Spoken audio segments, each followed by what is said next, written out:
दिव्या और प्रफुल्ल की शादी को लगभग 1 महीना ही हुआ था। दिव्या के ससुराल में उसके पति के अलावा उसकी सास और एक ननद थी। जब से दिव्या ब्याह के आई थी, घर की सारी जिम्मेदारियां उसी के सर पर आ गई। घर में बेचारी इकलौती बहू सारा दिन सबकी फरमाइशें पूरी करते ही नहीं थकती। अरे दिव्या, मेरा टॉवल कहाँ है? जल्दी दो, मुझे नहाने जाना है।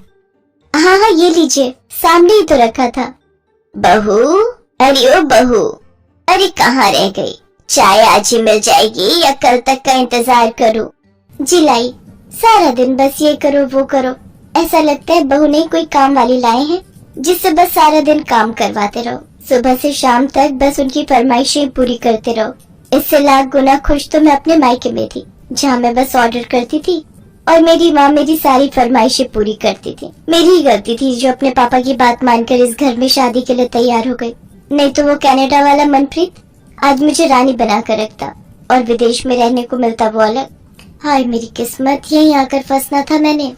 अरे चाय पिलाने का मन नहीं है क्या बहू? लाई लाई मम्मी जी, ये लीजिए आपकी चाय। इसके बाद दिव्या किचन में जाकर खाना पैक करने लगती है। तभी उसकी ननद नैना किचन में आती है।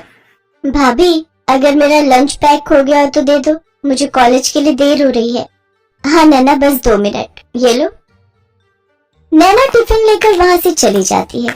दिव्या सारा दिन अपने ससुराल वालों की खुशियों का ख्याल रखती, लेकिन अंदर ही अंदर कुढ़ती भी रहती। एक ये महारानी, पता नहीं कब इसकी शादी होगी और कभी अपने ससुराल जाएगी। माँ ने कहा था बेटी बस कुछ दिन झेल ले, इसके बाद तो ब्याह कर चली जाएगी, लेकिन पता नहीं कब इसकी शादी होगी और कब ये यहाँ से जाएगी। ऐसे ही कुछ दिन बीत जाते हैं। अब नैना अपनी ग्रेजुएशन पूरी कर लेती है और उसके घर वाले उसकी शादी के लिए लड़का देखना शुरू कर देते हैं। एक रोज संडे वाले दिन नैना अपने चेहरे पर ब्लीच लगाकर बाहर आती है। तभी उसकी माँ कमला उससे कहती है, वाह मेरी रानी बिटिया, अपना कितना ध्यान रखती है। बस अपने चेहरे को ऐसे ही चमकाती रहे, फिर देख तेरी माँ तेरे लिए क्या राजकुमार ढूंढ कर लाएगी। राजकुमार? आगे चलकर इसने भी मेरी तरह काम वाली ही बनना है।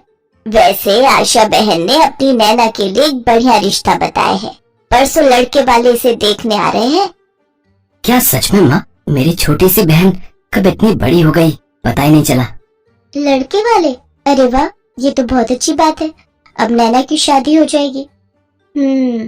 चलो अच्छा है, कम से कम इससे जान तो छूटेगी और मेरा काम तो कम होगा।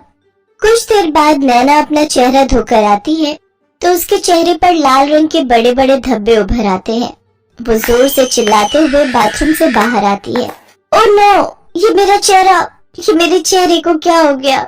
सत्यानाश, परसों तुझे देखने लड़के वाले आ रहे हैं और तू है कि अपना पूरा चेहरा जलाकर बैठ गई। अरे लड़के वाले तुझे ऐसे देखेंगे तो झट से ना कर देंगे। ओह गॉड, अब क्या करें? आप टेंशन मत लीजिए, ये जरूर इसे ब्लीच से एलर्जी हुई होगी। मैं अभी इसके चेहरे पर मुल्तानी मिट्टी लगा देती हूँ, साथ ही बर्फ से सिकाई कर देती हूँ, कल तक ठीक हो जाएगा। इसके बाद दिव्या मुल्तानी मिट्टी का पैक बनाकर नैना के चेहरे पर लगा देती है। इसके बाद वो अपने कमरे में जाकर अपनी माँ को फोन करती है और कहती है, ओफो माँ, ये अच्छी बहू बनने का ड्रामा ना अब मुझसे और नहीं होता। और तुमने तो कहा था कि तेरी ननद शादी करके चली जाएगी तो फिर इस घर पर तेरा ही राज होगा, पर अब तो शादी को 4 महीने होने को आ गए, लेकिन ये तो अभी तक इसी घर में पड़ी है। और तो और अपना सारा मेकअप तक मैंने इसे देकर रखा है ताकि ये सुंदर दिखे और इसकी शादी हो। हाय मेरी नाजुक बच्ची को वहाँ जाकर कितना काम करना पड़ रहा है। तू चिंता मत कर, तेरी ननद की शादी हो जाएगी तो फिर तो तेरा ही तेरा राज है उस घर पर। अच्छा माँ, अब मैं फोन रखती हूँ और जरा देख कर आती हूँ उस महारानी का चेहरा ठीक हुआ भी या नहीं। दिव्या जाकर देखती है तो नैना का चेहरा पूरी तरह ठीक हो चुका होता है। थैंक यू भाभी, आपके हाथों में तो जादू है जादू। हाँ हाँ मेरी प्यारी ननद, अब तुम देखना मैं तुम्हें परसों कैसे तैयार करती हूँ। जब लड़के वाले आएंगे तो वो सब तुम्हें देखते ही रह जाएंगे। और आखिर वो दिन भी आ जाता है जिस दिन लड़के वाले नैना को देखने आते हैं। उस दिन दिव्या सुबह तड़के उठकर ही घर की साफ सफाई में लग जाती है। रामू, जल्दी से सभी पर्दे, बेडशीट और सोफा कवर, टेबल कवर बदल दो। और हाँ, इसके बाद सभी खिड़कियां दरवाजे अच्छे से साफ कर दीजिए और घर में एक भी जाला नहीं दिखना चाहिए। उसकी आवाज सुनकर सभी घर वाले भी उठ जाते। दिव्या, तुम इतनी सुबह सुबह क्यों उठ गई और ये कारखाने से रामू को क्यों बुला लिया? देखिए जी, आज मेरी इकलौती ननद को लड़के वाले देखने आ रहे हैं, तो उनकी खातिरदारी में कोई कमी ना रह जाए, इसलिए रामू को भी अपनी हेल्प के लिए बुला लिया। और आज रामू किचन में भी मेरी मदद करेगा, तो आज सारा दिन वो यहीं रहेगा। सचमुच बड़े ही भाग्यशाली हैं हम बहू, जो तुम इस घर में आई। सच में भाभी, भाभी हो तो आपके जैसी। अरे नैना, तुम क्यों इतनी जल्दी उठ गई? तुम अपनी नींद पूरी लो, तभी तो फ्रेश रहोगी और तभी तो चेहरे पर रौनक आएगी। सारा काम मैं खुद देख लूंगी। सारा काम निपटा कर दिव्या नैना को अपनी अच्छी सी साड़ी पहनाकर और उसका मेकअप करके तैयार कर देती है। साथ ही उसे अच्छे से सब समझा देती है कि किस सवाल का क्या जवाब देना है। दिन के समय लड़के वाले आ जाते हैं। दिव्या उनके सामने खाना परोसते हुए कहती है, ये लीजिए, ये सब नैना दीदी ने अपने हाथों से बनाए हैं। बहुत ही टैलेंटेड है ये। सुबह 5 बजे से उठकर तैयारियों में लगी हुई थी। खाना तो क्या लाजवाब बनाती है। अब सचमुच खाना तो बहुत ही अच्छा बना है भाई। अच्छा नैना, अपने बारे में कुछ बताइए, आपको क्या पसंद है और क्या नहीं? इसके बाद नैना वही बोलती है जो दिव्या ने उसे कहा होता है। जी, जो मेरे मायके वालों को पसंद है वो हर चीज मुझे पसंद है, और शादी के बाद मेरे ससुराल वालों को जो पसंद होगा वही मेरी पसंद होगी। सचमुच क्या संस्कार है भाई।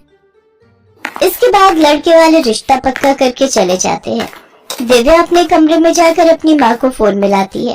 मम्मी, फाइनली रिश्ता पक्का हो गया। हाश, सचमुच बड़ी संतुष्टि मिली आज।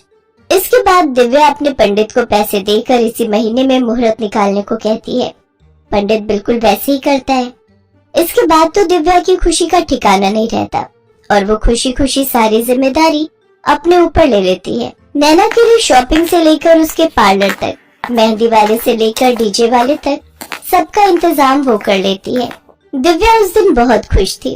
वो हर जगह अपनी ननद के साथ थी। अगली सुबह नैना की विदाई हो जाती है।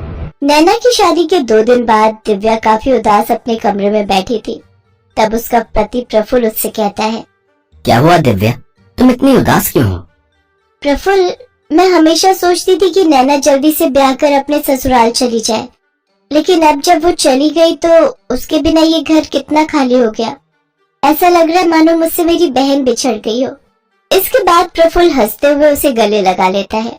वो कहते हैं ना कि किसी की अहमियत उसके जाने के बाद ही पता चलती है। दिव्या के साथ भी कुछ ऐसा ही हुआ।